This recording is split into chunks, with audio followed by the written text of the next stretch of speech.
Então, agora, oficialmente, boa noite a todos. Para quem não me conhece, meu nome é Renata Mânica, eu sou membro do Instituto aqui da Brasileira. E gostaria de avisar que, a partir de agora, essa atividade vai ser gravada, né? E as imagens dessa atividade, elas depois podem ser disponibilizadas ou no YouTube ou nas redes sociais da nossa sociedade. Então, quem não se sentir à vontade, pode desligar a sua câmera. Hoje é a nossa roda literária da Brasileira e vou dar início, vou fazer uma introdução. Escrever um livro é fruto de um desejo individual ou de uma necessidade pessoal e é também um gesto de generosidade e um modo de compartilhar o melhor de si mesmo. E quando se tem a sorte de encontrar leitores curiosos, o êxito é alcançado. Vamos receber 3 colegas que lançaram seus livros nesse ano de 2020 e estarão juntos debatendo sobre suas criações. Em breve eu vou apresentá-los e antes disso eu vou passar a palavra para a nossa presidente, Anne Marlise Porte Rodrigues. Vou pedir que todos desliguem seus microfones. Qualquer comentário eu peço que vocês escrevam pelo chat, que quem vai estar secretariando a mesa de hoje é a nossa colega Kellen Gurgel. Anne. Boa noite a todos. Né? É realmente um momento assim, de muita satisfação e alegria e orgulho também para a nossa sociedade, para a brasileira. Esse encontro, né, onde colegas tão queridos e destacados da nossa casa vão poder apresentar uma produção, e uma produção nesse momento, que é um momento difícil, né, da pandemia, momento muitas vezes onde as pessoas ficam mais retraídas, né? Então, poder lançar essa produção, essas ideias, é uma coisa realmente muito importante e eu acho que é uma demonstração da vitalidade desses colegas e também do nosso grupo em termos, né, esse grupo então, né, tão querido de todos nós e que está podendo lançar, né, nesse momento essa produção importante. Então a Ângela Piva, com a vincularidade, teoria e clínica, eu acho que a Ângela coroa mais ainda um trabalho que ela já faz há muito tempo. Então, é um grande prazer, uma grande honra que a Ângela seja da Brasileira e esteja trazendo tão importantes contribuições, né? O Celso, sempre já nosso escritor, né? Nosso querido escritor, cada vez mais trazendo a importância da narrativa. E eu fiquei também muito curiosa para saber o que ele quer dizer com mais relato e menos metapsicologia. A Juliana Lang Lima, a Rafaela Degani, a Gabriela Seben, que são da Brasileira, a Simone Weissler, a Mariana Pinto, contribuindo com esse trabalho bonito. Eu já ouvi elas falando em outro momento, mas eu acho sempre é bom a gente fazer de novo nessa fecundidade da analista grávida, né? Então, nossos cumprimentos em nome de todo o grupo da Brasileira para os queridos colegas e autores e estamos muito curiosos também para ver como é que vocês vão conseguir resumir obras tão plenas assim nesse espaço, né? Então, muito obrigada a vocês e estou bem curiosa para ouvir.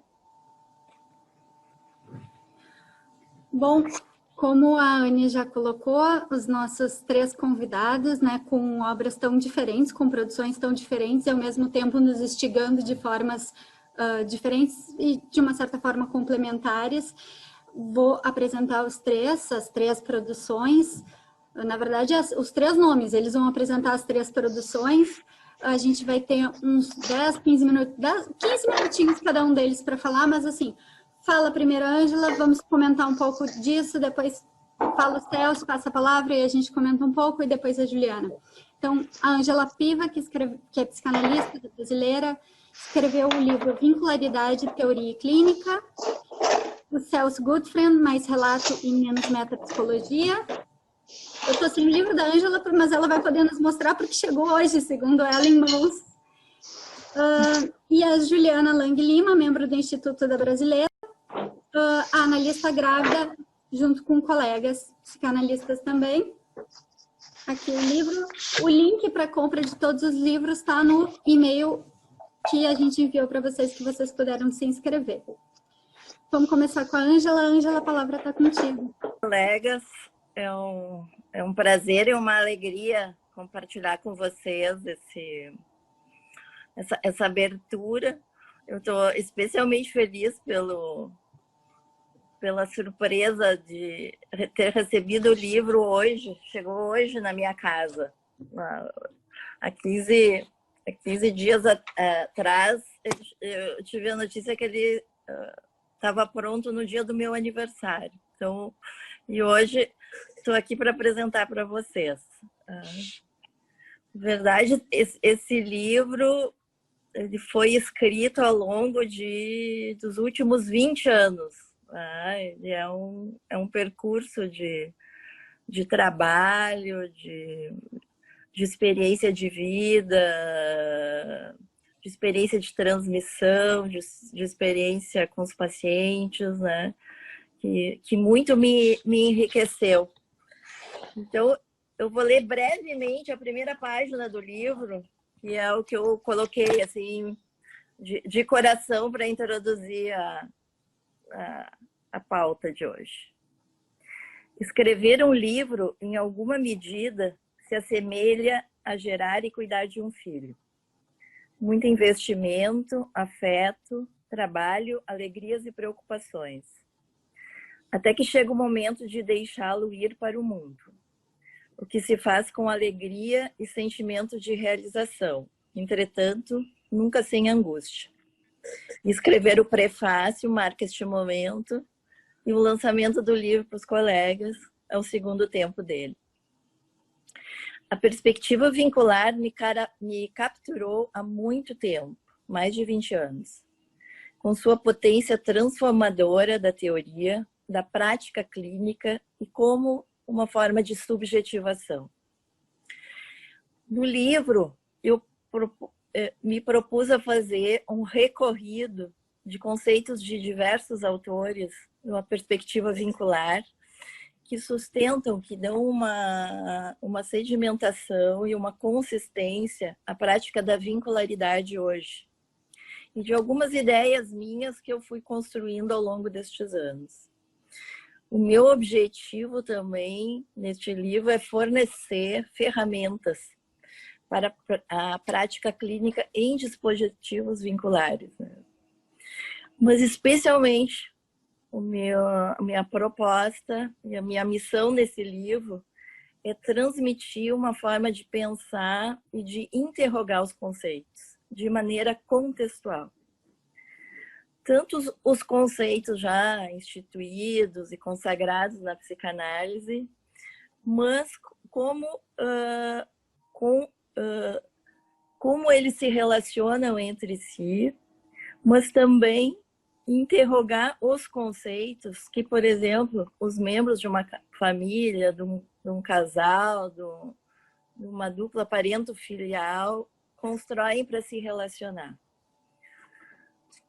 Então, a proposta de trabalho é sempre se interrogar para que eles servem, de onde surgiram, o que eu faço com isso hoje, o que eles me agregam, o que eles produzem e como eles me produzem. Então, essa é a minha proposta nesse livro, é trabalhar num campo de interrogação permanente da teoria e dos seus efeitos. E, dessa maneira, poder transitar também uma posição mais de liberdade e de criatividade do pensamento. Eu comecei essa inquietação com a vincularidade a partir da minha experiência como terapeuta de criança, de infância e adolescência. Lá pelas tantas me ia às voltas com as famílias e não sabia muito como e o que fazer com elas.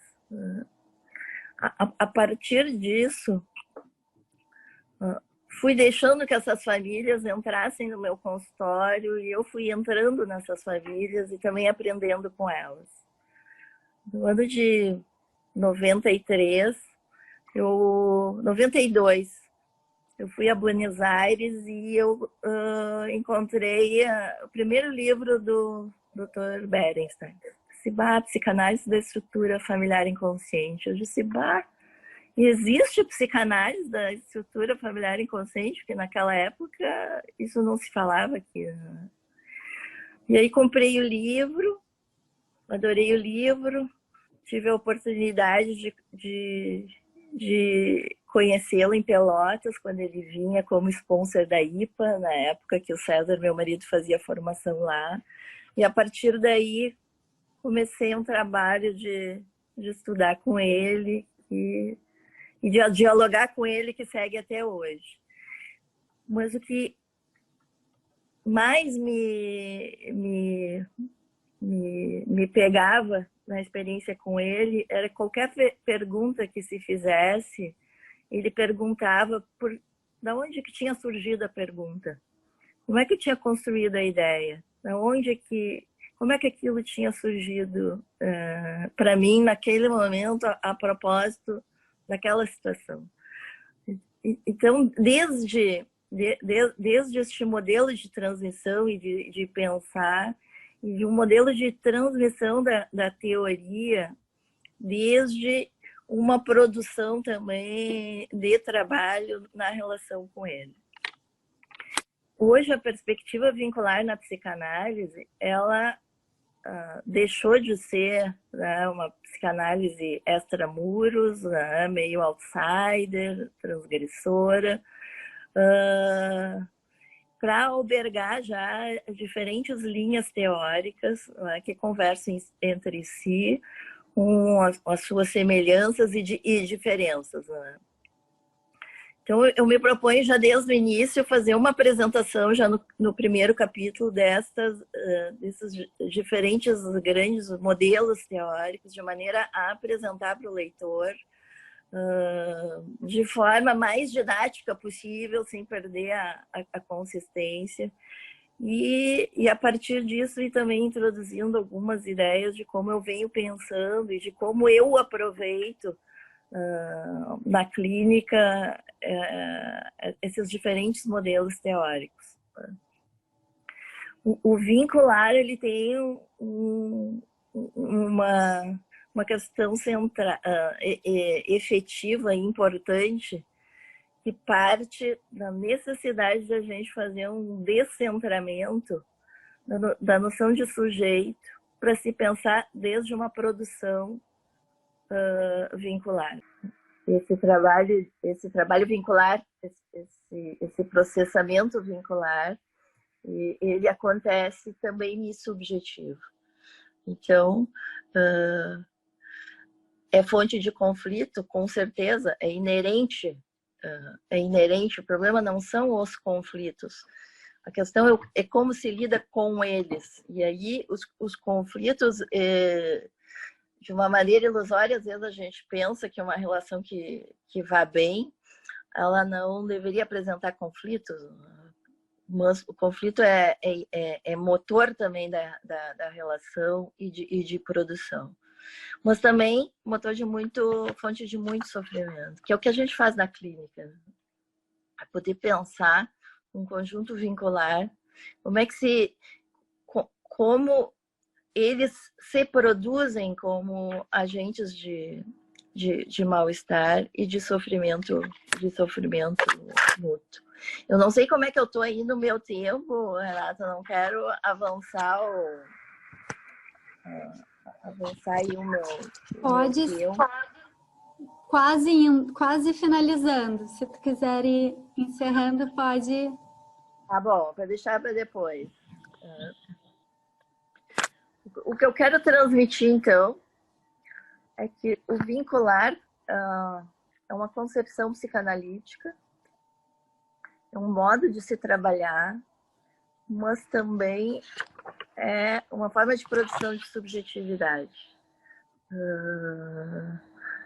E na psicanálise contemporânea, eu acredito, e acho que essa também foi a minha intenção no livro, é poder fazer uma transmissão, né, deste tipo de ampliação e de possibilidade de teórica que a vincularidade e a teoria vincular oferece para a gente. Então, quero convidar vocês para comprar o livro, para conhecer o livro, em algum outro momento a gente poder discutir as ideias. Eu procurei botar várias situações clínicas também para poder dialogar a partir da clínica. Bom, agradeço então, pessoal, e deixo a palavra aí para vocês. Obrigada, Ângela, pela apresentação. Gente, a gente está abrindo agora para perguntas, para a gente poder bater um pouquinho de papo até sobre a vincularidade, para a gente poder conversar um pouco sobre o livro, sobre a produção, até como esse processo, né, de escrever um livro, de escrever esse livro com ela. No chat, ou quem quiser se inscrever para falar, estamos aí. Kellen, temos alguém? Por enquanto não, Renata.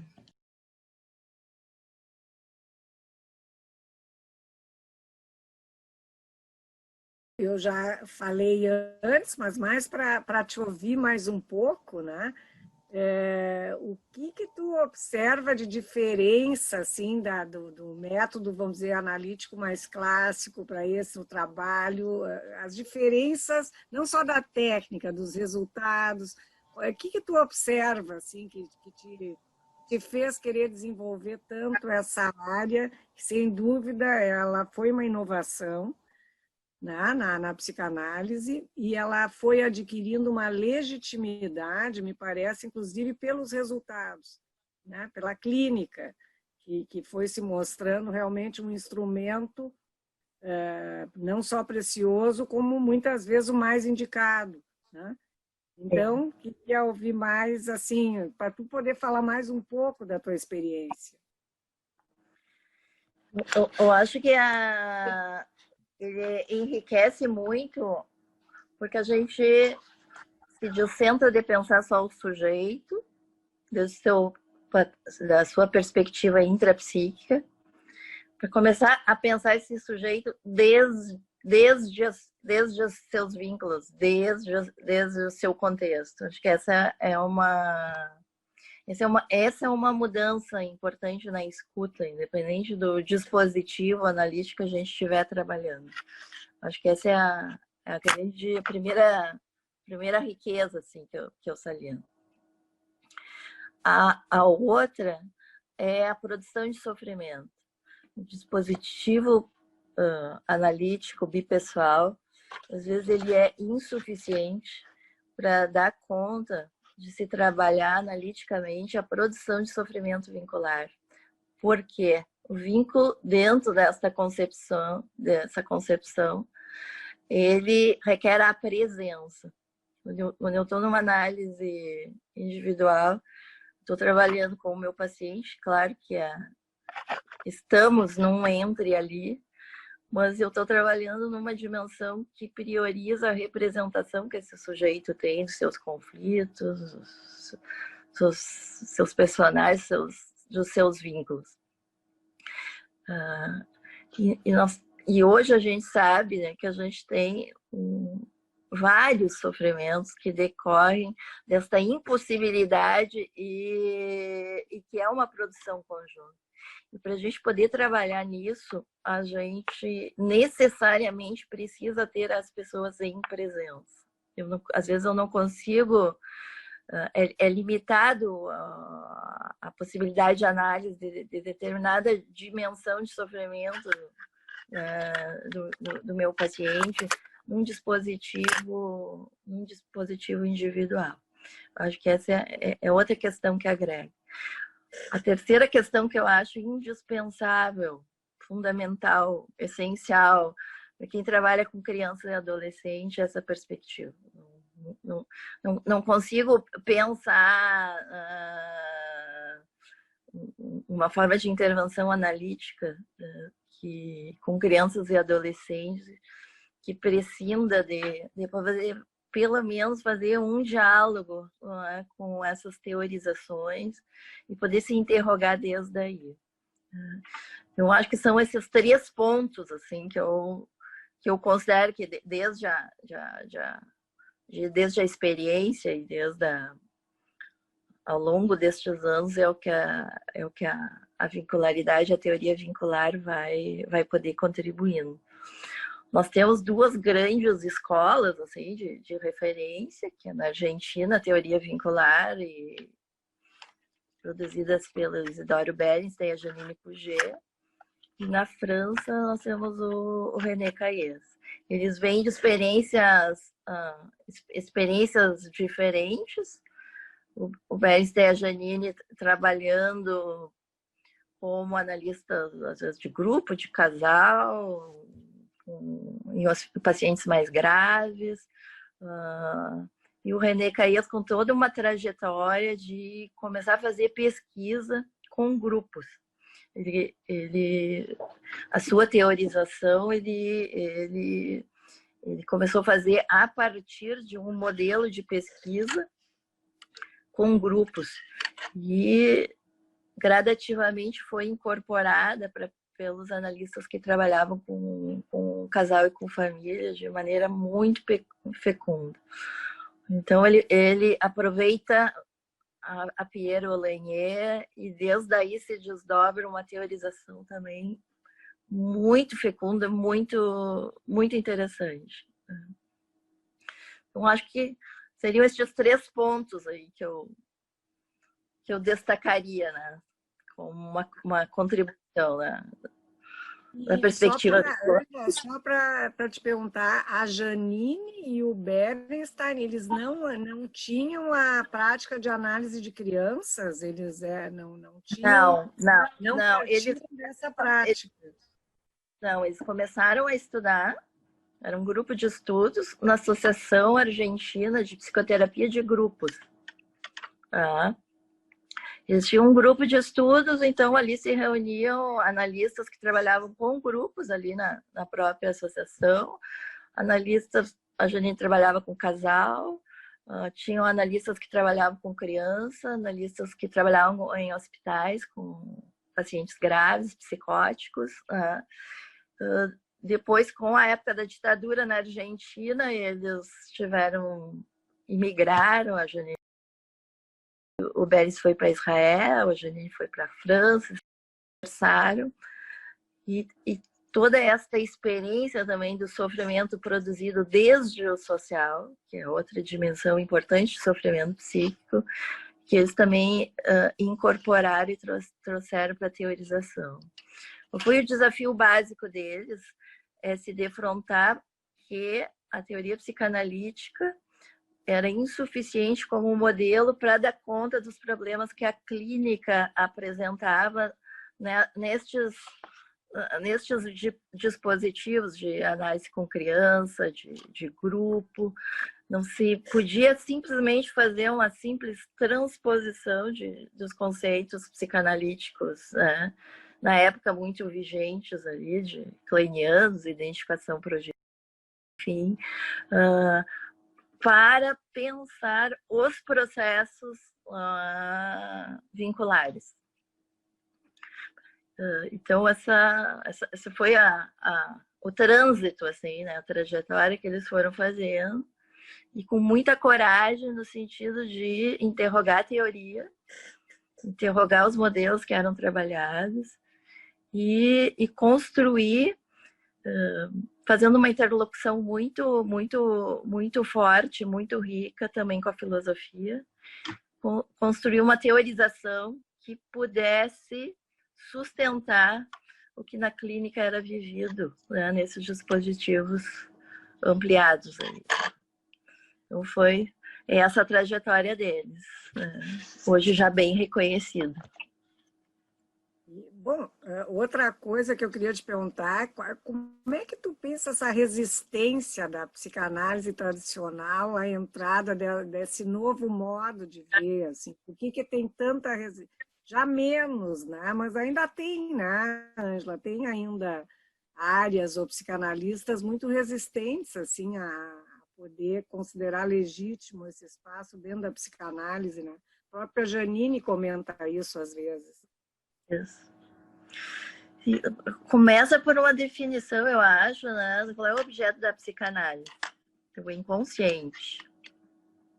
Quando a gente está trabalhando num dispositivo conjunto, de que inconsciente se trata? Já parte por uma necessidade de se interrogar, né, a noção do objeto central da psicanálise. Isso já, por si só, já gera resistência. Né? Então, de que modelo de inconsciente se trabalha, se segue trabalhando com modelo de inconsciente, né? É psicanálise mesmo isso, que sai fora desse território conhecido, né?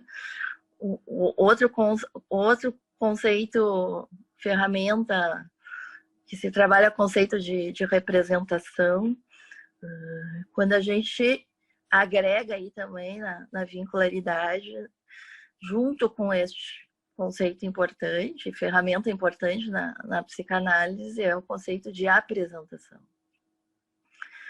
O que se apresenta desde essa experiência com o outro. E que nós temos de representação não recobre para dar conta. Ela produz movimento, ela é subjetiva, produz representações. Então, vai se agregando quando a gente fala o Caes ele tem essa preocupação em definir, em teorizar, em descrever, se manter dentro dessa ideia do objeto da psicanálise como o inconsciente, sim, mas desde uma tópica deslocalizada. A realidade psíquica de um sujeito não é a mesma realidade psíquica que se constrói quando os sujeitos estão em presença. E a partir daí ele vai pensar, isso que a gente está acostumado a poder a trabalhar, é representação, fantasia, interfantasmatização, alianças inconscientes. Então, é uma ampliação da própria conceituação de inconsciente. Eu acho que isso já é uma outra questão que já também levanta resistência.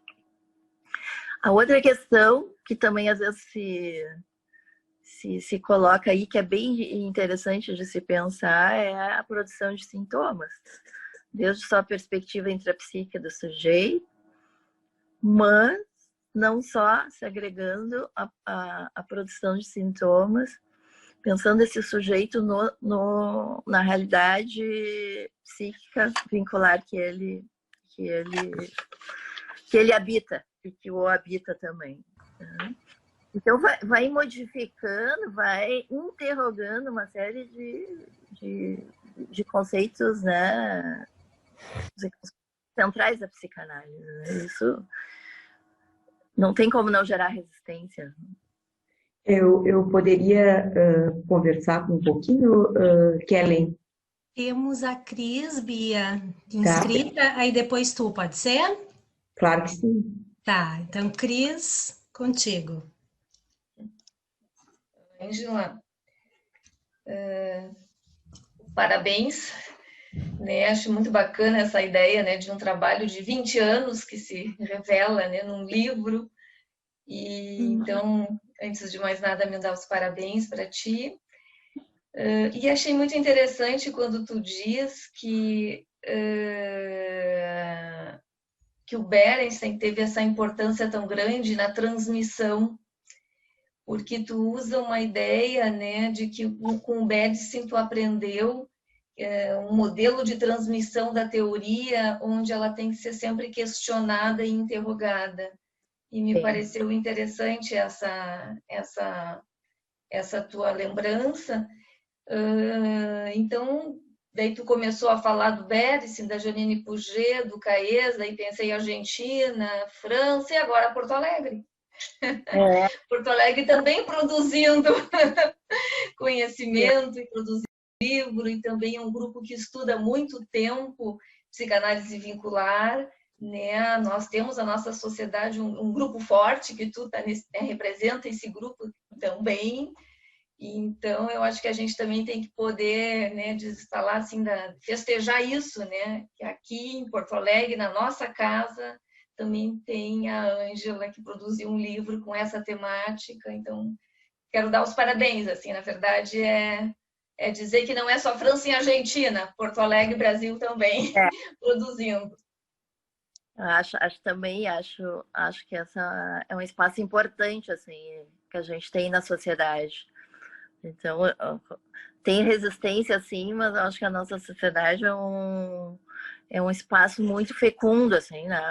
O núcleo de vínculos tem aí também os 20 anos, né, de produção e de estudo e de representatividade, assim, né?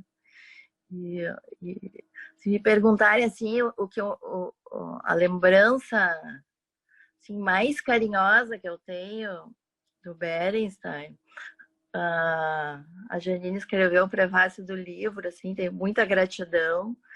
Foi quando eu escrevi meu primeiro trabalho, que foi publicado, né, numa revista do CEAP, eu dei a revista para ele, ele olhou, elogiou, ele disse: obrigada por me citar tanto, muito, muito obrigado, mas agora tu precisa escrever mais, precisa escrever de ti. Então, esse tipo de posição, assim, muito desafiante e corajosa. Eu acho que... porque isso produz subjetividade, muda a gente, assim, né? Então, eu me sinto, assim, com uma responsabilidade também de poder transmitir isso, né? A ideia do livro, a gente já tem aí muitos anos de teorização, mas ainda no Brasil são poucos os livros publicados em português, não é uma teoria acessível. Os livros argentinos, eles são, não só além da língua, eles são difíceis de ler. A gente, na sociedade, no núcleo, a gente, faz 2 anos, a gente lançou um livro, e a minha ideia foi poder escrever de maneira que esse conhecimento fosse o mais acessível possível para as pessoas, né? De que pudesse circular em diferentes espaços, né? Essa ideia de transmissão, assim. Então, eu estou contente, assim, me sinto um pouco a missão um pouco realizada para este momento. Tem outros projetos aí, mas, né, para esse momento estou muito feliz, assim, de estar com ele prontinho. Agora temos a Bia e depois o Júlio. Bom, eu queria, em primeiro lugar, te dizer, Ângela, da satisfação de a gente poder contar com um livro depois dessa tua larga experiência de 20 anos dedicada ao trabalho de estudo da vincularidade, esse próprio núcleo dos vínculos da brasileira que tu representas, né? Dizer da satisfação de nós podermos contar com a tua produção, né? Parece que eu escutei um aniversário aí teu, mas quem está ganhando esse presente realmente somos nós. Queria comentar também uma pequena questão, porque quando eu iniciei na psicanálise, eu não vou dizer há quanto tempo atrás, num determinado momento eu pude iniciar um trabalho sobre o vínculo das relações mãe-bebê, com o Bertrand Kramer, né? Me lembro que naquela ocasião, há muitos anos atrás, já se falava também desta certa resistência, que bem como disse a Anne, eu acho que está muitíssimo menava ao professor Cramer, era a ideia da transferência, né? Como um dos pilares, vamos dizer assim, onde se sustenta o edifício teórico da psicanálise e na noção de inconsciente, que a gente sabe, vamos dizer assim, a noção de sujeito, um sujeito descentrado, a ideia desse inconsciente entre um e o outro, mas a questão da transferência sempre era algo que me inquietava, né? E eu me lembro lá atrás que ele respondia que no tratamento, até tu me corrige se eu tiver, vamos dizer assim, até esquecida do que eu escutei lá atrás, né? Que a questão da transferência não seria tratado diretamente com o analista, mas seria remetido novamente a essa dupla, a esse par, a esse grupo, e que o analista sairia da posição transferencial nesse sentido. Gostaria de te escutar um pouquinho sobre isso. Obrigado, Ângela. Obrigada, Beatriz. Júlio, só vou te pedir para ser breve na tua pergunta para a gente poder depois passar a palavra para a Ângela responder. Pode ser? Pode. Rapidinho. A Ângela, só para te dar os parabéns e para dizer também que a Ângela tem o sonho de qualquer teórico psicanalítico. Ela, nesse tema, ela tem um curso online completo da obra do Isidoro Bernstein e agora o livro para completar, então, essa coleção dela. Não? Então, para te dar os parabéns, realmente, vou ler o livro e depois eu quero discutir contigo. Tá ótimo, tá ótimo. Parabéns. Obrigada para vocês. Beatriz, o que se agrega aí na ideia da vincularidade é que numa sessão a gente vai ter transferência, sim, transferências, o conceito que a gente está acostumado a trabalhar, a gente vai ter contra-transferência, mas o que o Bernstein e a Janine agregam é que a gente vai ter também interferências. Como eu interfiro no outro, como eu o desloco, como o efeito que isso tem em mim. Isso é um campo de produção daquele momento, não é um campo da representação. O que a gente sabe hoje, o que eu acho muito rico, é que esse campo da interferência é um campo também de intervenção na análise, é um campo para ser incluído na análise, tanto na análise bipessoal como nos dispositivos vinculares. Então, nós estamos aí numa área de complexização, né, onde a gente vai trabalhar com a transferência, sim, ela está presente, mas nós vamos trabalhar neste campo da interferência, o efeito que eu produzo e como eu me produzo a partir desses efeitos e do trabalho vincular que aí se desata, né? Desde este entre aí, desde esta produção. Né? Eu quero agradecer muito para vocês a oportunidade, muita alegria, estou emocionada de estar aqui hoje com os colegas. Né? E depois, quando passar a pandemia, a gente faz uma segunda rodada de lançamento aí ao vivo e a cores. Muito obrigada. Com certeza queremos brindar essas produções. A gente que te agradece e te parabeniza. Novamente, muito, muito obrigada, Ângela, por essa apresentação e essa contribuição. Agora, Celso Gutfried, a palavra é contigo, toda tua. Obrigado, Renata. Bom, boa noite, agora oficialmente, né, para todos, todas. Bom, eu queria começar agradecendo, assim, pelo convite, né? Agradecer a Cristiane, sua equipe, todos vocês, assim, por um convite tão bacana como esse. Para mim é uma alegria estar aqui, né, compartilhando essa tela, né, com a Ângela, com a Juliana, duas colegas aí que eu admiro, que a gente vem se cruzando e trabalhando em diferentes cenários, né, e momentos há tanto tempo. E esse convite é um convite especial porque acho que a Ângela já pensou nisso um pouco, né? Convida a gente um pouco da nossa família, assim, né? O livro é como um filho, assim, né? Então, fui convidado junto com ele e num momento complicado, né? Como disse a Anne Marlise no começo, né? O Mais Relato, Menos Metapsicologia, ele estava com o lançamento marcado e ele ia sair no comecinho de abril, né? Quando aconteceu o isolamento e foi daqueles eventos cancelados assim que quase aconteceram, né?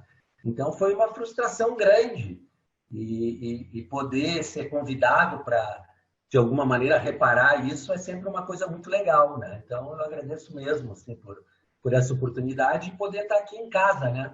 Na minha casa que tem um sabor especial também poder falar do livro aqui, né?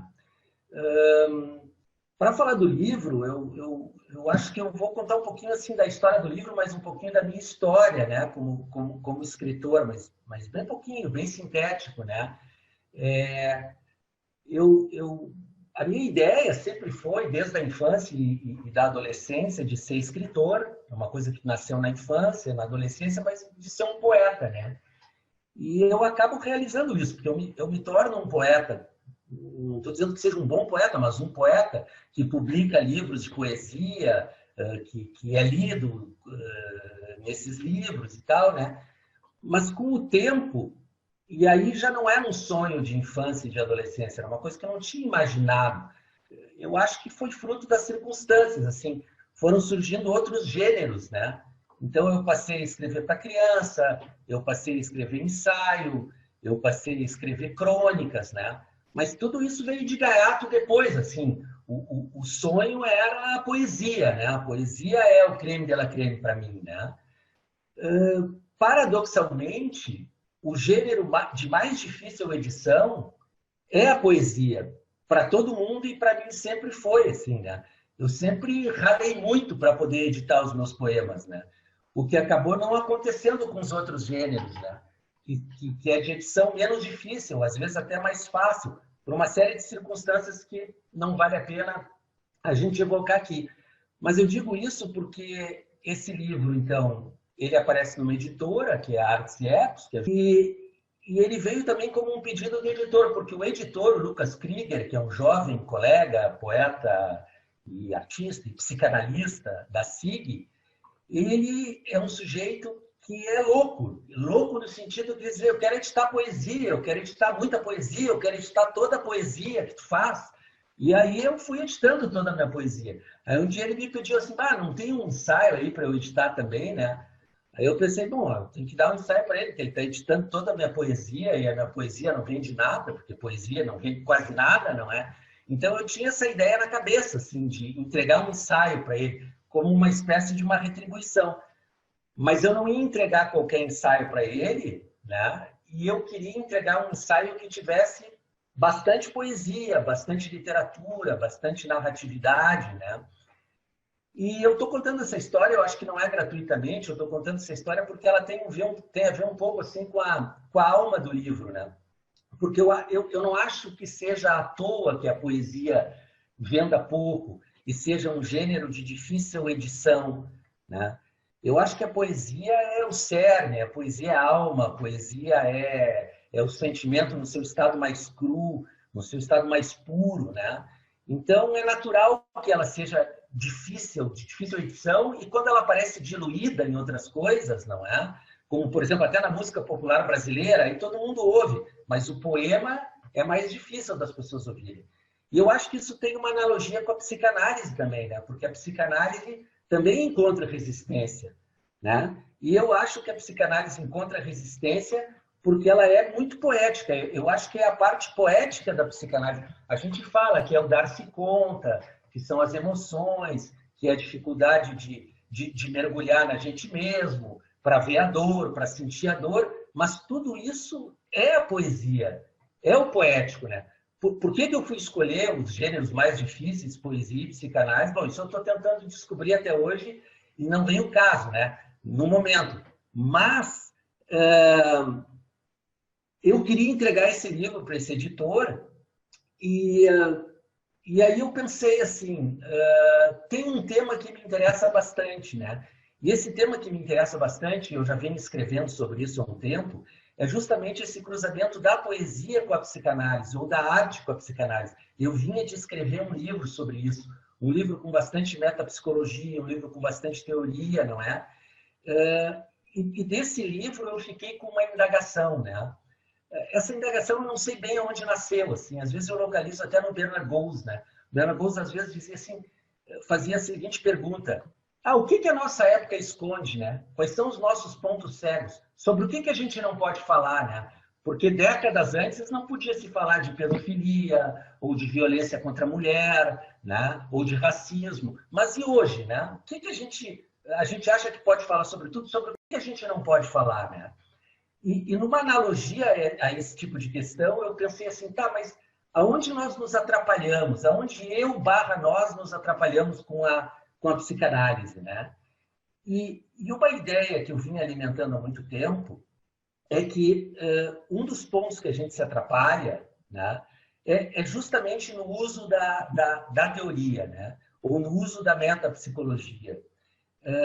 Nós, com muita razão, a gente diz assim, o psiquiatra, ou o neuropsicólogo, ou o TCC, a gente acha que há um abuso de diagnósticos, ou há um abuso de prescrições, ou há um abuso de uso de medicação, né?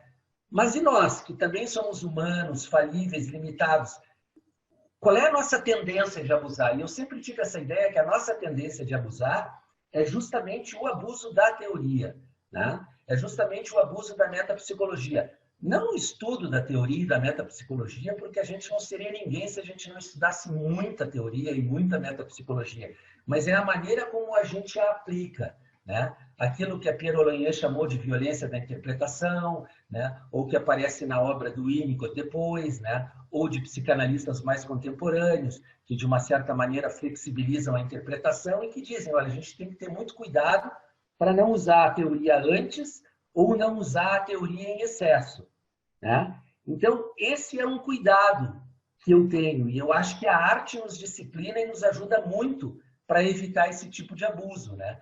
Na origem, né, da palavra fármaco, né, na etimologia, aparece a questão do veneno, né? Porque um remédio ele é muito terapêutico, mas a distância entre ser terapêutico e ser venenoso é muito pequena, né?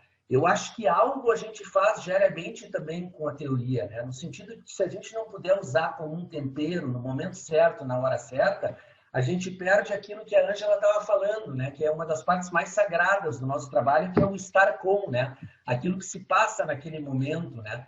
Emocionalmente. Mas eu não tinha substrato para escrever sobre isso até um determinado momento. Eu não tinha fôlego para fazer um livro sobre isso. Ok, o Freud, nos grandes, sempre tem uma reflexão um pouco que poderia me ajudar, né? O Freud dizia, os artistas chegaram antes no inconsciente, os poetas chegaram antes. O Lacan também, fazendo a teoria com o Joyce, com tantos autores. Os mais contemporâneos, o Green, o Bion, usando os poetas, usando os artistas, né?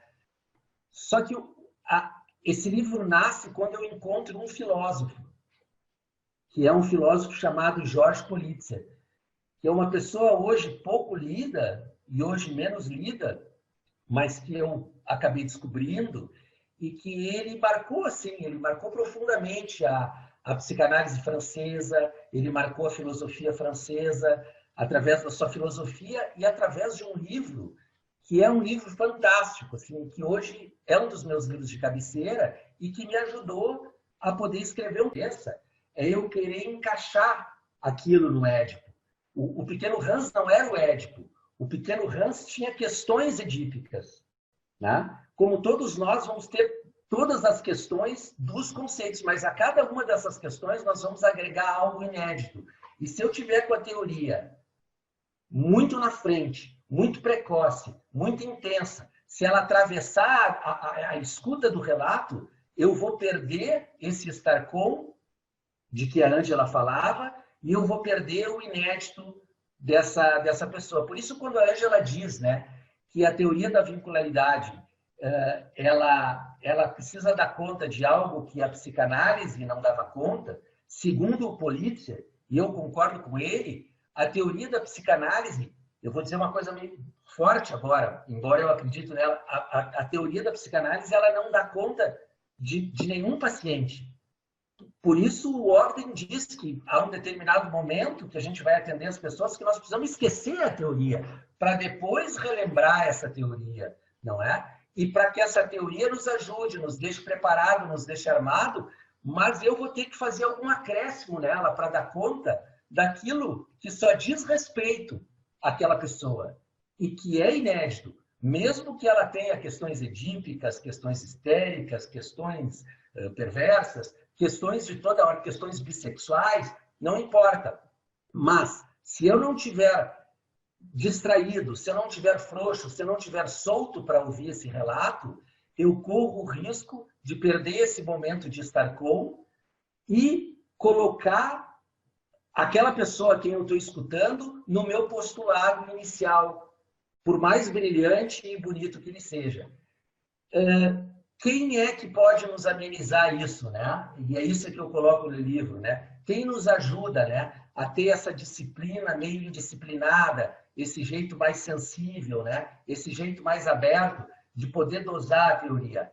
É a arte e é a criatividade, né? Se nós não formos artísticos na nossa escuta, se nós não formos poéticos na nossa escuta e se nós não formos criativos, nós seremos obedientes a teorias. Nós seremos submissos a teorias. Quando Freud faz uma teoria fantástica e fundamental, mas voltando ao Politzer, a coisa mais bonita junto com essa teoria é eu estar disponível para ouvir um relato que é bastante inédito. Tá? Eu acho que também eu estou encerrando o tempo, Renata. Como é que eu estou de tempo? Encerrei? Então é isso. Aí saiu esse livro, eu entreguei para o editor, ele gostou e o livro está aí.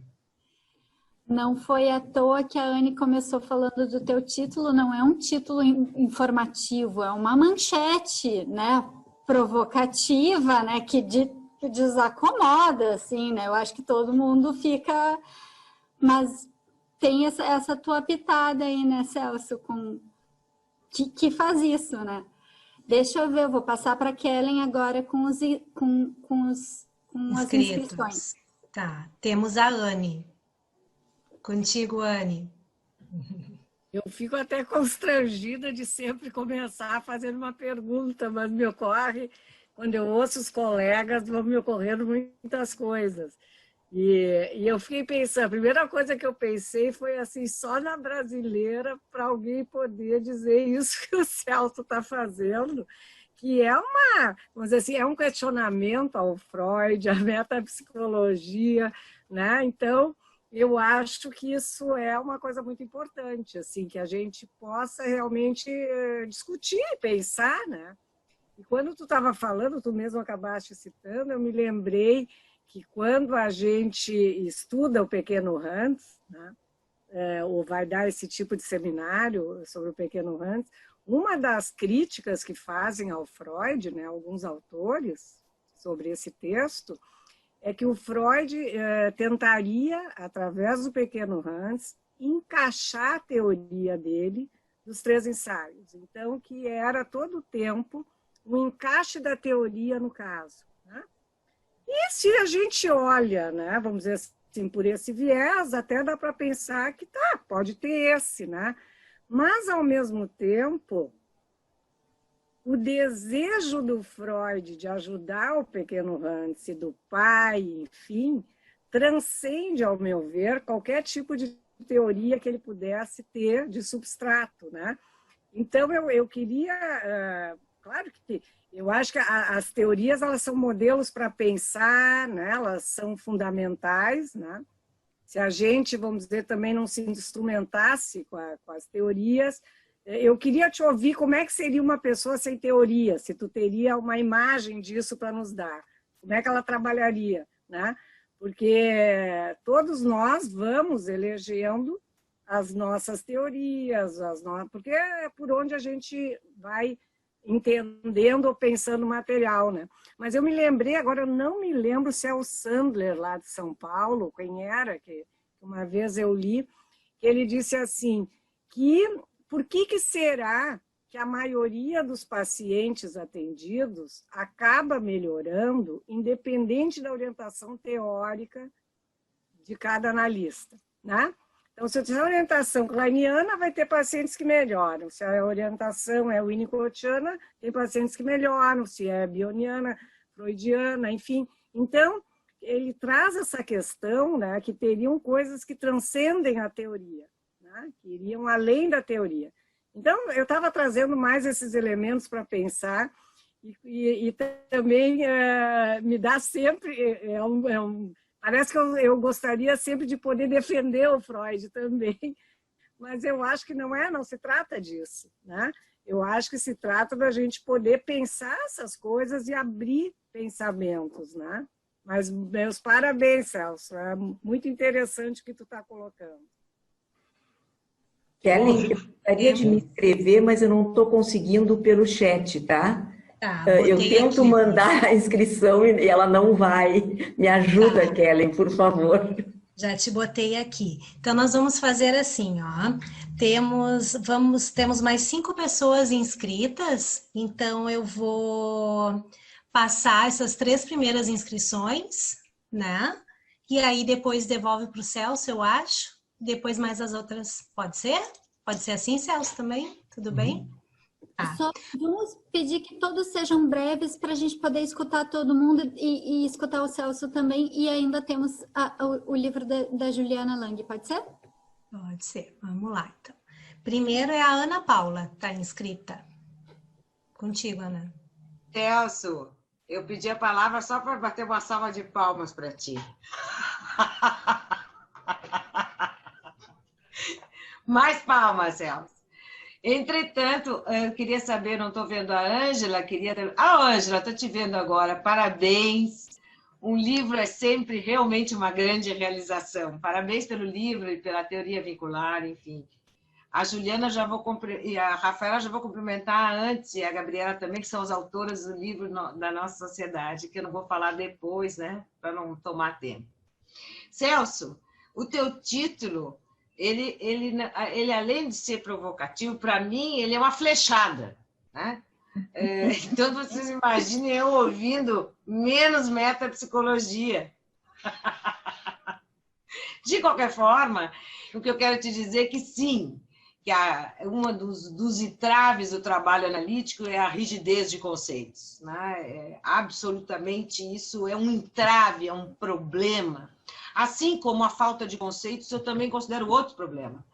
Na minha opinião, o que é difícil é justamente dosar isso. Agora, cada sessão é única, tu escreve isso no teu livro Crônica dos Afetos, né? Cada sessão é única, e eu, quando te citei num trabalho que eu apresentei em São Paulo, eu botei e disse, nenhuma teoria alcança a complexidade do humano. A gente precisa sempre de mais teoria. Entretanto, essa partida do método hipotético-dedutivo, no qual a psicanálise é lançada, me parece muito interessante, porque a questão do método hipotético-dedutivo é que são levantadas hipóteses que vão se confirmar ou não. Entretanto, quando a gente trabalha, a gente tem que esquecer toda a teoria. De qualquer forma, e aí vai agora a minha pergunta, eu já estou finalizando, como é que a gente sai do território da opinião para ir para o território do argumento. E na psicanálise, não é possível que a gente tenha só opinião. Opinião é aquilo que a gente tem como sentimento, como intuição, como palpite, como crença até. Nós corremos o risco de chegar no território da crença. Argumento é algo embasado teoricamente. Então, num segundo momento, a experiência emocional da sala de análise precisa, ao meu ver, ser sustentada por uma teoria.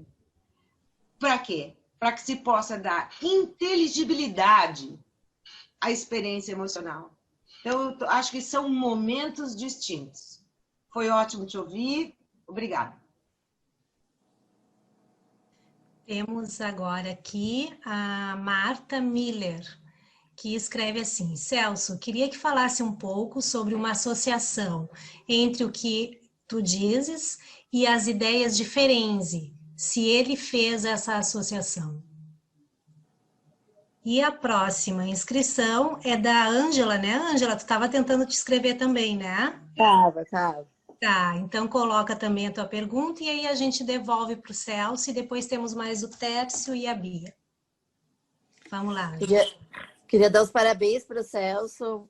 Um prazer compartilhar contigo essa atividade.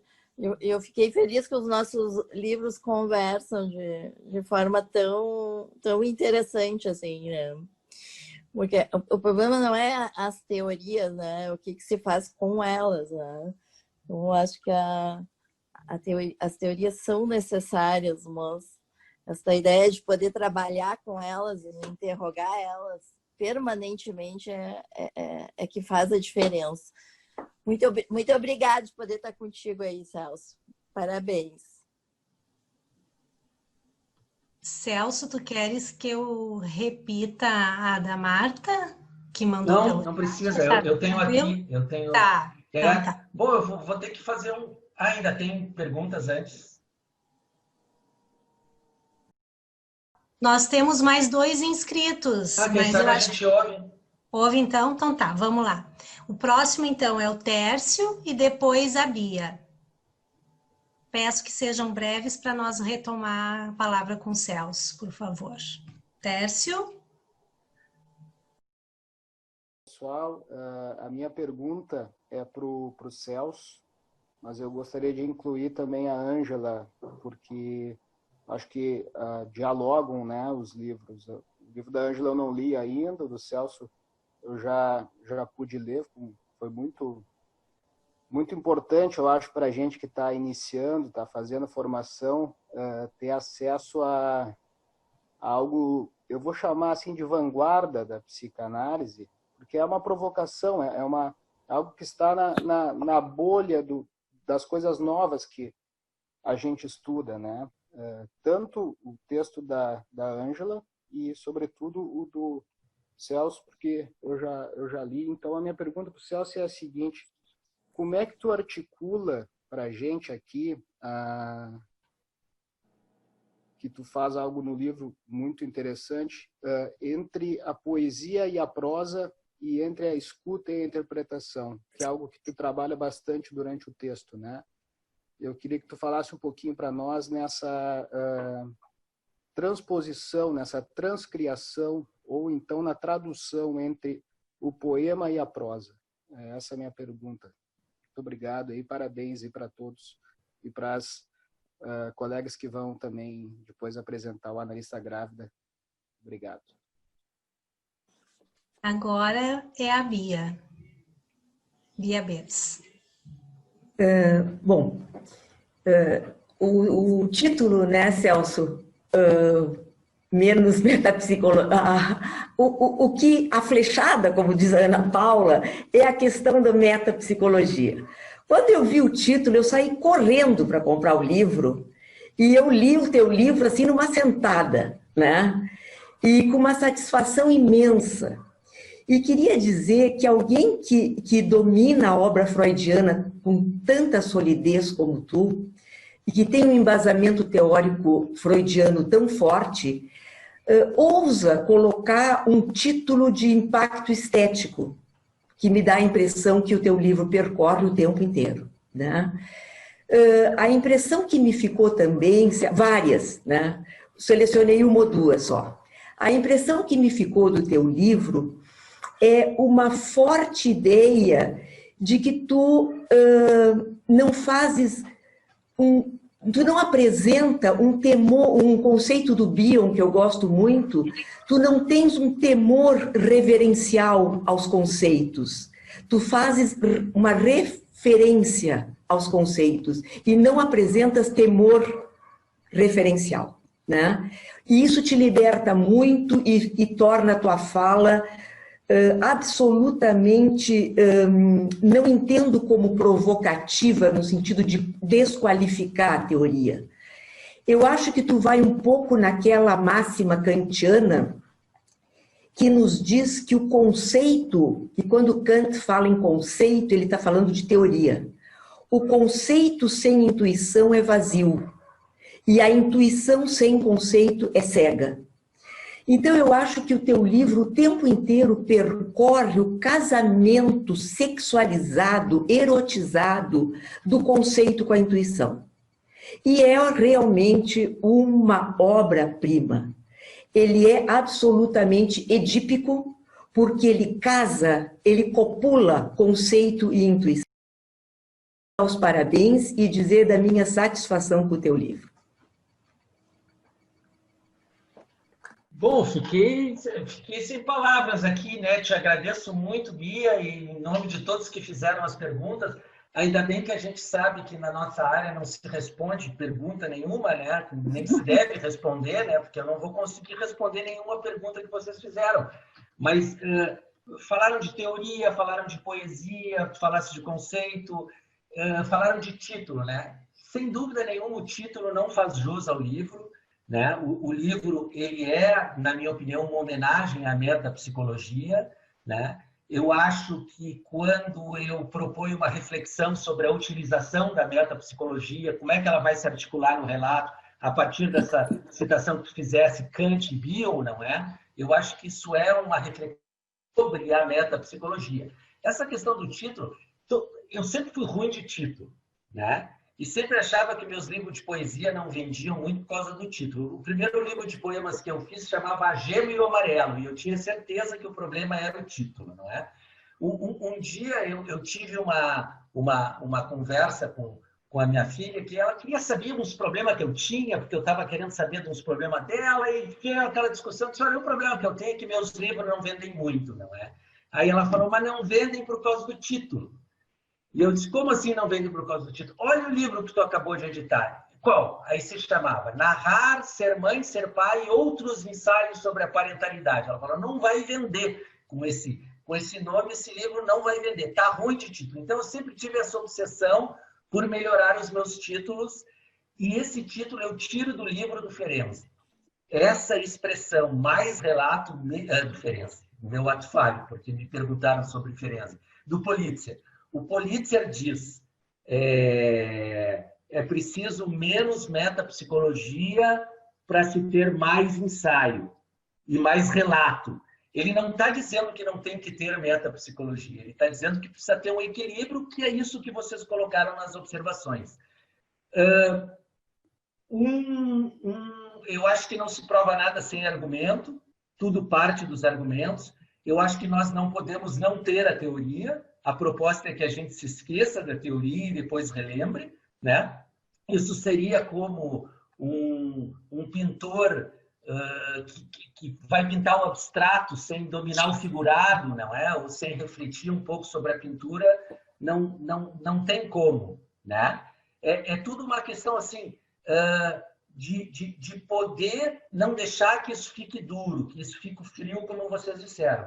E só para completar, então, falando dentro dos conceitos, porque um conceito que está nesse livro, e é um conceito que eu venho pensando muito, ele é uma utilização, assim, a gente pensa muito na transferência, trabalha muito com a transferência, mas a gente pensa pouco na transferência do bebê, né? Bia, que trabalhou com Kramer, e tanta gente aqui ligado com o bebê, como a gente se liga pouco no quanto esse bebê está sendo transferido. E esse bebê se transfere poeticamente, né? As nossas sessões, elas são repletas de transferências de um bebê, que são transferências sonoras, são transferências prosódicas, e são coisas que nos escapam, porque a gente não está muito disponível para essa regressão. Quando a gente trabalha com crianças, isso fica mais evidente, como o bebê está presente na criança, mas como o bebê está presente no adolescente e como o bebê está presente no adulto, né? Então, uma das articulações que eu faço, Tércio, é a seguinte: é preciso resgatar essa poesia. É esse poético que nos funda, o poético é fundante, né? O sujeito é fruto de uma mãe poética, com devaneios, que canta, que conta, não é? E quando a poesia nos fundou suficientemente, a gente entra no mundo da prosa. Então, me contradizendo, né? já que eu disse antes que toda análise é única, é inédita, é original, né? Em toda análise que eu vivi até hoje, seja as minhas análises ou a análise que eu promovi como analista, em todas elas houve um progresso da poesia para a prosa. Quando essa poesia é resgatada, nós nos tornamos prosadores e contadores de história. Isso. Então é isso, nós fazemos esse resgate da poesia, não é? E quando essa poesia é resgatada suficientemente, né, nós entramos no mundo da prosa e no mundo da contação de histórias. Todo contador de histórias foi banhado de poesia. E eu acho que toda análise transfere uma poesia e a partir do momento que há uma dose suficiente de poesia, as histórias conseguem ser contadas, os relatos aparecem e nós, num segundo momento, nos lembramos e nos relembramos a nossa teoria, não é? Para ela nos dizer aquilo que a gente fez intuitivamente. Oi. Só vou ler um trechinho do Celso aqui, falando da poesia, esse analista poeta. Celso, na página 41, tu escreve algo lindo. Tu diz assim: não há prosa no meio sem a poesia do começo. Palavra ligada ao afeto e resgatada no desdobramento de novos encontros, incluindo a análise que fomenta um leitor de si e do mundo. Muito obrigado, querido. Foi uma honra te ouvir. E uma super capacidade de síntese das respostas. Ótimo mesmo. Parabéns pela produção, Celso. E teu título, como eu estava falando, conseguiu mexer com as pessoas. Fizeste um título que eu acho que a tua filha ia se orgulhar, porque moveu as pessoas aí, hein? Bom, agora eu vou chamar a Juliana Lang Lima. Deixa eu ver que eu não estou vendo a Ju. Estou aqui. Para falar da analista grávida, que ela compõe, na verdade, o grupo de escritoras. Ju, a palavra é tua. Tá certo. Então, primeiramente, né, agradecer a Cristiane e a comissão por esse espaço aqui na nossa casa, né? É a casa de 3 das organizadoras, que somos eu, a Rafaela Degani e a Gabriela Sebem. E temos mais 2 organizadoras, que são a Marina Camargo e a Simone Heisler. E a gente, também falando um pouco dessa força do coletivo, então, né, que está sendo trazido um pouco pela Ângela, enfim, a gente teve nossos filhos num período bem próximo, né? Fomos, então, analistas grávidas num período muito próximo, e nos inquietava muito o quanto surgiam coisas na transferência, o quanto foi um momento em que a transferência ficou muito aquecida, e como se essa novidade da analista, né, a gente usa esse termo no nosso livro, na apresentação, assim, porque é algo que difere de outras situações quando é alguma coisa que, enfim, possa ser inserida pelo analisando ou uma situação que não seja tão específica como uma gravidez, né, mas a gravidez sendo uma novidade nem sempre bem-vinda, depois eu até vou falar um pouquinho sobre isso. O quanto isso fazia a transferência ferver, o quanto isso colocava uma pressão extra sobre a transferência, né?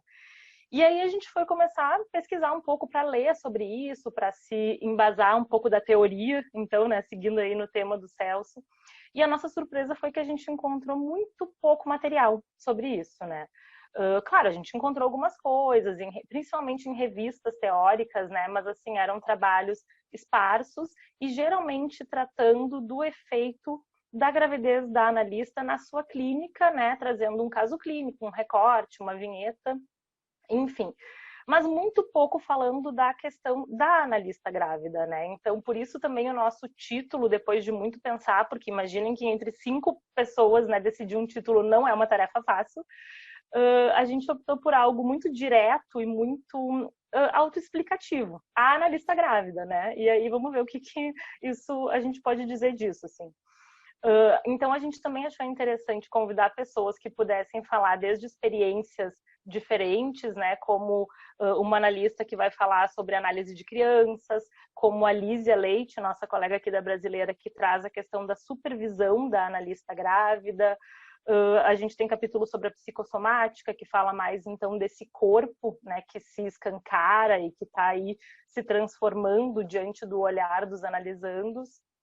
A gente tem um capítulo bem interessante, que é de uma colega nossa de Lisboa, que fala sobre a perda gestacional, né, de uma gravidez já mais adiantada, em que ocorre uma perda, e como é que esse impacto se dá, principalmente nas analisandas dela do sexo feminino. Ela faz esse recorte, né?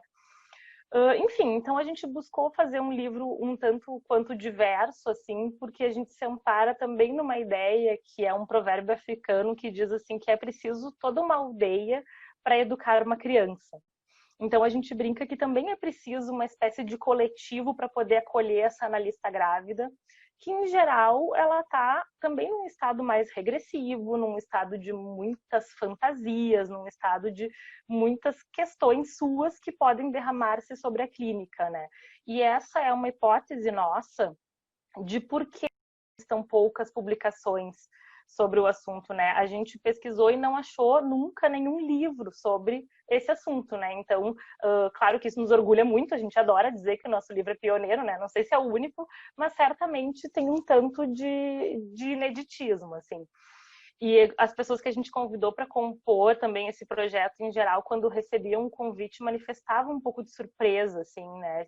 De dizer que, bom, que legal, que inquietante, mas a gente chegou até a ouvir perguntas como assim, tá, mas vocês acham que a gravidez é tão especial no sentido de que não existam outras coisas parecidas que também poderiam acontecer na transferência, né?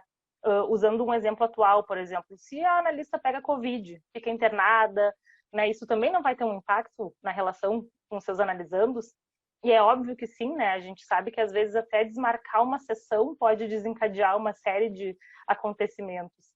Mas a questão da gravidez é muito peculiar porque ela escancara a sexualidade dessa analista, né? Que até então ficava mais restrita a um mundo privado e numa esfera da fantasia, né? Então, é um momento em que essa analista confirma que ela tem outros interesses, além da sua clínica, né? Que ela transa, que ela tem uma família e que ela vai se ausentar para cuidar de um outro depois. Acho que essa parte do depois também é bastante interessante, assim, né? E eu gostaria de pontuar também assim que um trabalho pioneiro que eu encontrei nas minhas pesquisas foi da Mirta Casas de Pereda, que é uma uruguaia que muitos aqui da Brasileira, né, já conhecem, enfim, e que é de 1968. Esse foi o primeiro trabalho que eu encontrei que fala sobre isso. O título dele é Regressão e Gravidez da Analista. E ela traz um relato de um caso, de uma analisanda que, no momento muito inicial da gravidez dela, começa a relatar persistente sensação assim, de sufocamento e sonhos nos quais não teria mais espaço para ela na sala de análise, espaço físico mesmo, assim, né? Então, ela fala muito de uma emergência de angústia que se dá nesse tratamento. E, por fim, ela entende que isso estaria relacionado a uma percepção muito precoce, muito inicial, dessa analisanda de uma gravidez que ainda não apresentava tantos sinais físicos, né? Não tinha ainda uma barriga mais apontando ali, mas que alguma coisa essa analista já devia estar passando, né? Seja um bocejo, um jeito diferente de sentar, enfim, né? Então, esse trabalho da Mirta é um trabalho marcante, contudo, ele joga luz sobre a questão da paciente, né? E não da regressão que acomete ambas na dupla. E eu acho que a grande sacada do nosso livro, assim, né? Claro, fazendo uma propaganda, mas é de que a gente pode falar sobre a regressão que a gente vivenciou, né? Sobre essa questão do sono, sobre essa questão das fantasias, o medo de não atender bem os nossos analisandos e analisandas, né? O medo de como é que seria depois nesse retorno. Então, eu acho que o nosso livro traz um pouco sobre isso, assim, colocando de certa forma a questão da analista como algo de um traumático, né? Vários capítulos apontam sobre isso, assim, de que o trauma como uma questão de um excesso, né? De algo que a dupla vai ter que lidar. E isso não necessariamente com uma configuração de que é bom ou ruim, né? É uma situação que se coloca ali e que pode, inclusive, trazer muito crescimento, né? A gente observou que foi possível acessar conteúdos antes nunca acessados com uma rapidez muito maior, né? Mas, claro, também é um período onde todas as resistências de todos os envolvidos no processo estão a mil, inclusive da analista, né? Então, a gente aborda um pouco sobre isso. E eu lembro, assim, para falar um pouco também dessa ambivalência que acontece, né? Eu lembro da fala de um analisando que quando eu estava muito no começo da minha gravidez, assim, eu estava com 8 semanas, então é um período muito também de insegurança, né? Porque acho que tem isso, assim, esse momento em que ainda o feto está se formando, tem um risco maior de aborto, então a gente nem contou ainda para as pessoas, nem da família, nem nada. E ele começou a dizer, assim, que ele tinha a impressão de que uma coisa ia acontecer nesse ano de 2018, né?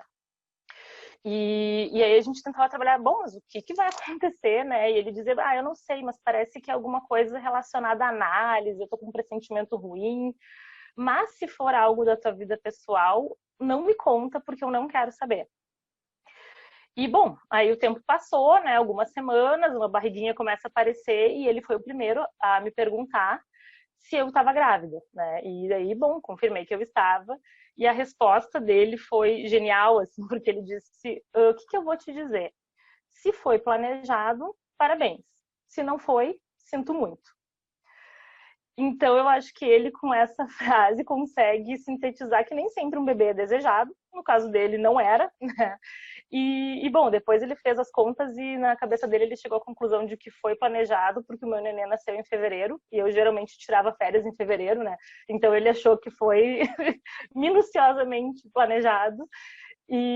Mas acho que é muito legal porque isso traz realmente a forma como é possível transitar isso, assim, né? De que uma gravidez envolve desejo de um lado, em geral, né? Da analista, mas não necessariamente naquele contrato inicial que a gente faz com os analisandos, não consta que a gente vai tirar um período de licença maternidade, né? Então é comum que a analista também se sinta um pouco culpada, se sinta um pouco traindo, né? A sua clínica e certamente dividida.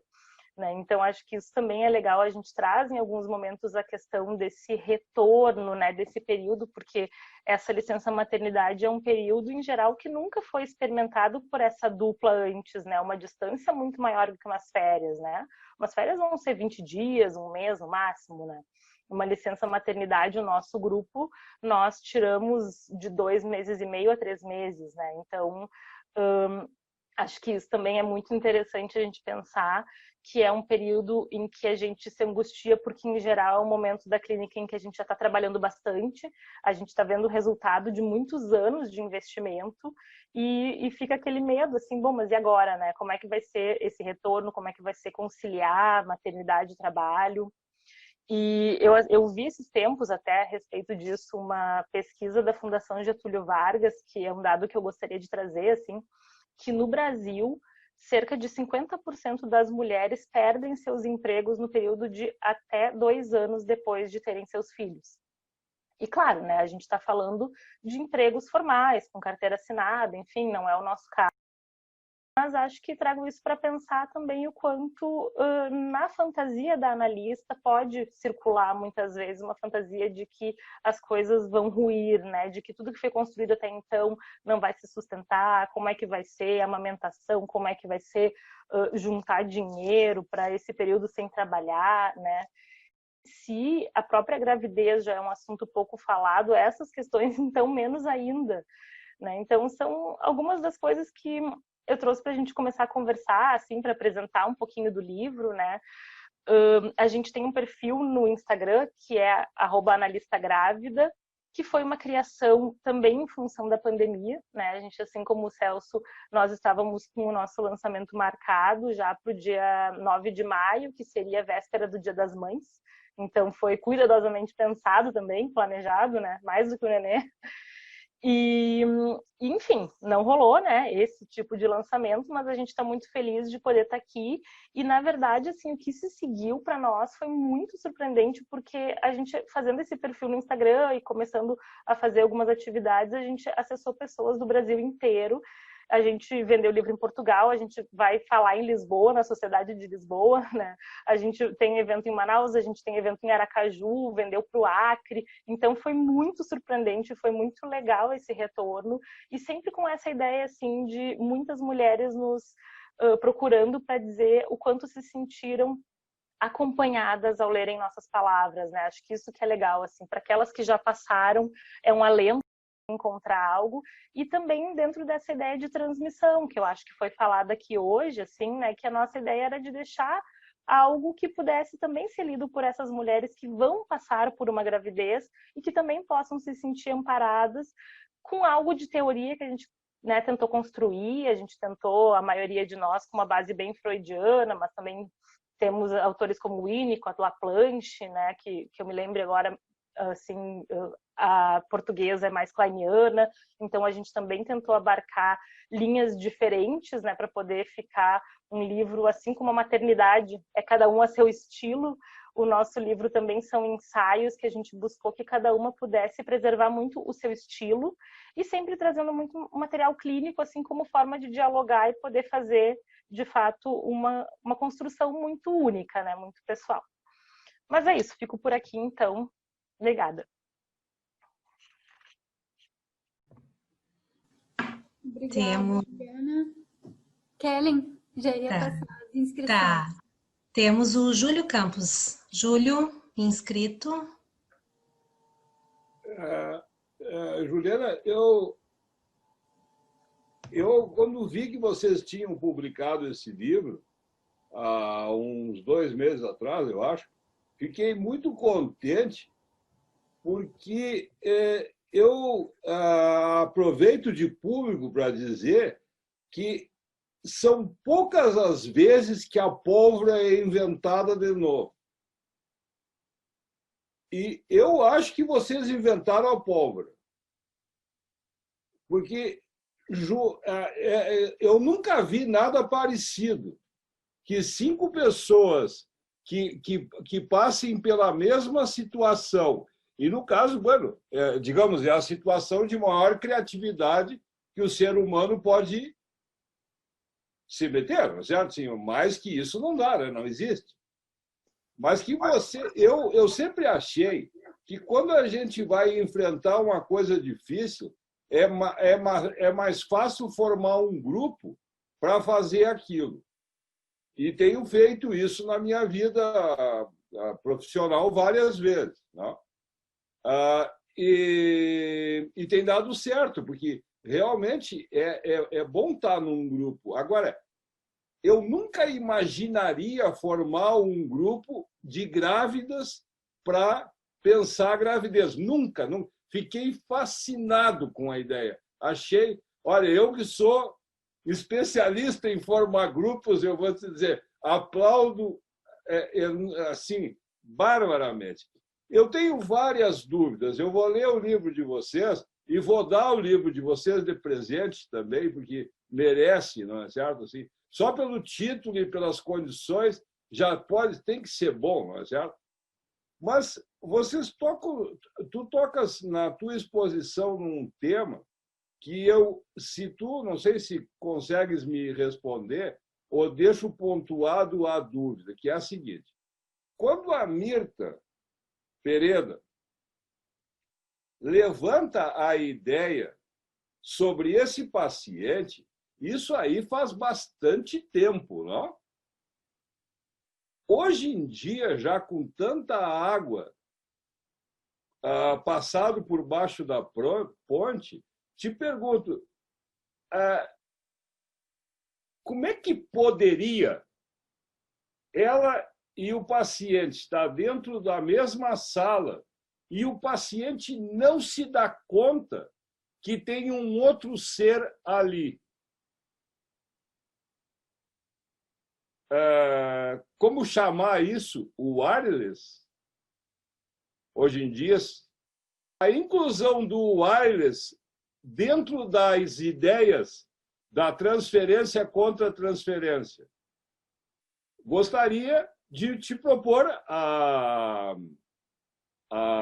pergunta e saber qual foi essa experiência dessas 5 vocês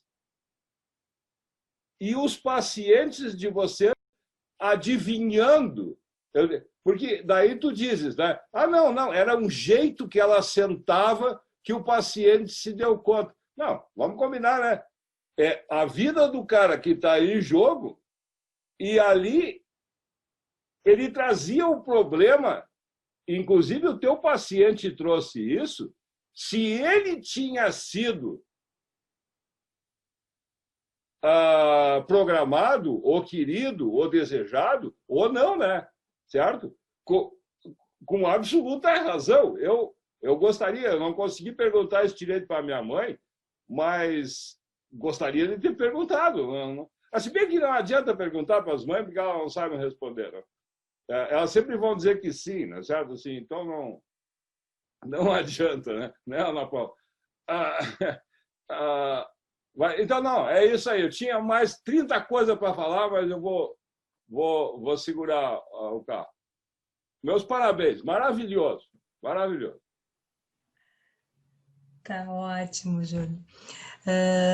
Vamos passar para a Anne, que está inscrita também. Depois a gente volta a palavra para a Juliana. Anne, tua vez. Alô? Não, achei que tu estava chamando outra pessoa antes. Não, eu, mais uma vez, quero cumprimentar, né, o grupo das colegas e também assim, uma curiosidade, além do assunto em si, como é que é produzir um coletivo de escritoras, como é que foi essa construção do grupo? Eu fiquei curiosa, porque às vezes para a gente escrever uma coisa sozinha já é difícil, né? Então, como é que vocês conseguiram fazer isso, né? Também, seguindo um pouco o que o Júlio estava falando, né, se há no livro assim, a ideia do paciente perceber, né, algo que a analista quer que ele perceba, ou o analista não querendo que o paciente perceba. Né? Me lembro uma vez de uma que colocava, que no atendimento de uma criança mais agitada, que ela tinha muito medo que a criança percebesse no atendimento, porque ela tinha medo que a criança até chutasse ela. Né? Então, como é que vocês identificam o que apareceu nisso? Né? E só por fim, eu acho que uma coisa, né, importante que está acontecendo, e eu acho que é uma coisa importante que as analistas jovens estejam fazendo isso, é uma produção na reflexão a partir das mulheres também, na psicanálise. Então, eu queria cumprimentar vocês e salientar, destacar a importância disso, né? Porque isso também são coisas históricas que estão acontecendo no contexto atual e eu quero aplaudir vocês também por isso. Parabéns.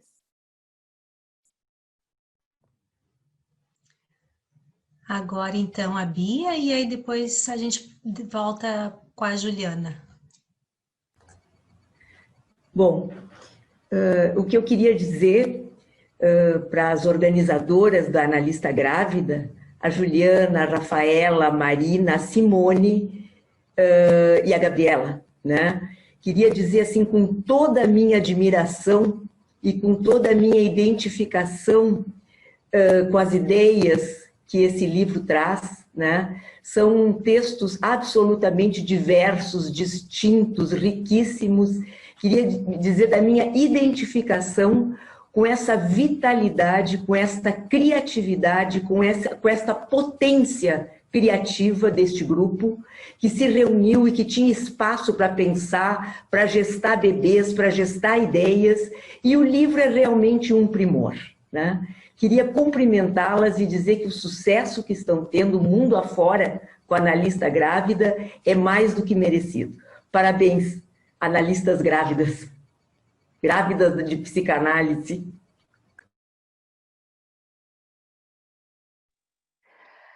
Bom, começo respondendo um pouquinho para a Anne, né, sobre a questão do coletivo. Na verdade, eu acho que esse livro foi possível porque nós 5, antes de colegas, claro, a gente se conheceu pelo meio da psicanálise, mas antes de colegas a gente é amiga, né? Nós somos amigas. Então, através desse laço de amizade, de intimidade, foi possível gestar conjuntamente esse filho. Lógico que não foi fácil, né? Claro que como toda gestação conjunta, isso, enfim, teve lá seus momentos de debates, de divergências, mas eu acho que o produto que a gente entrega é um produto que também tem as marcas disso, assim, de respeito ao outro, né, de poder escutar, de poder construir algo junto.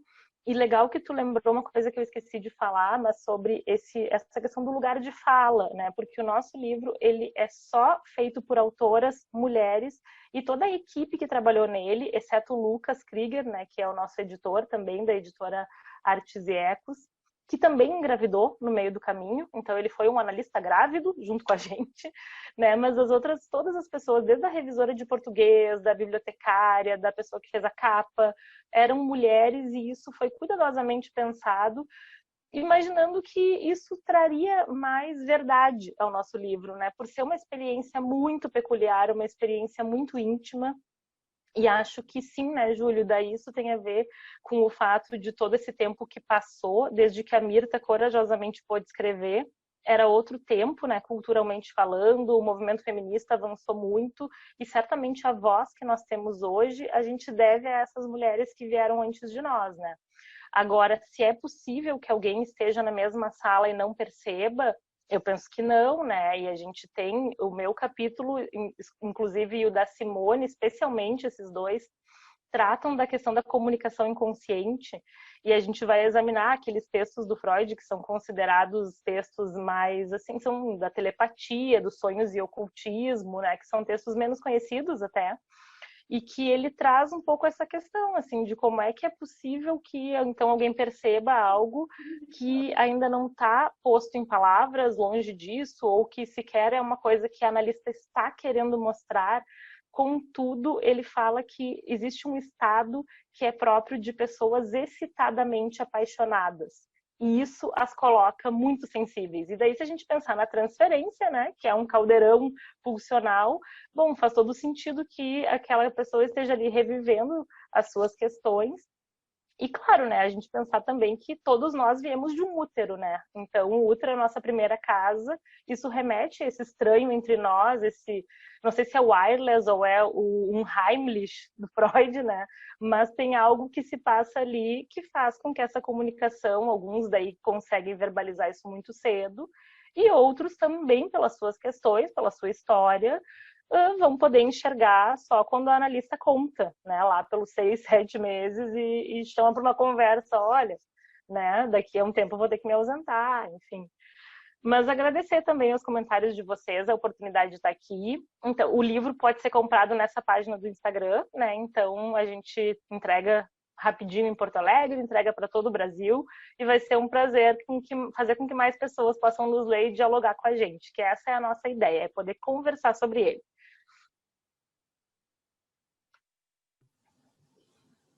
Bom, gente, a gente está se aproximando do nosso horário, né? Antes de tudo, eu queria parabenizar as 3 produções e, mais do que isso, eu queria agradecer muito a presença dos 3 aqui, em nome da Comissão Científica, em nome da Brasileira, né? a nossa casa, e do pessoal que esteve aqui com a gente hoje da noite, porque vocês nos deram essa oportunidade aqui de mostrar o que vocês fizeram, que vocês estão trazendo, esses filhos aí que vocês estão trazendo para casa e para a nossa cidade, para apresentar para todo mundo. A Ângela, com toda essa fundamentação que ela disse, de 20 anos, é um trabalho que ela está trazendo e compartilhando esse conhecimento. As colegas do Analista Grávida com esse tema tão delicado e pertinente que vocês estão trazendo desse lugar de fala. E o Celso, que já é um poeta, um escritor, que tantas coisas já escreveu, mas que está trazendo essa leveza de poder questionar tantas coisas que mexeu com a gente nessa costura, que tá um jeito muito legal de ler. O livro tá bem gostoso, que nem a Bia colocou, uma leitura bem gostosa. Então, vamos obrigado por essa noite, obrigado pela presença de todos e até o próximo evento. Um beijo e uma salva de palmas para todos. Vamos desligar a nossa...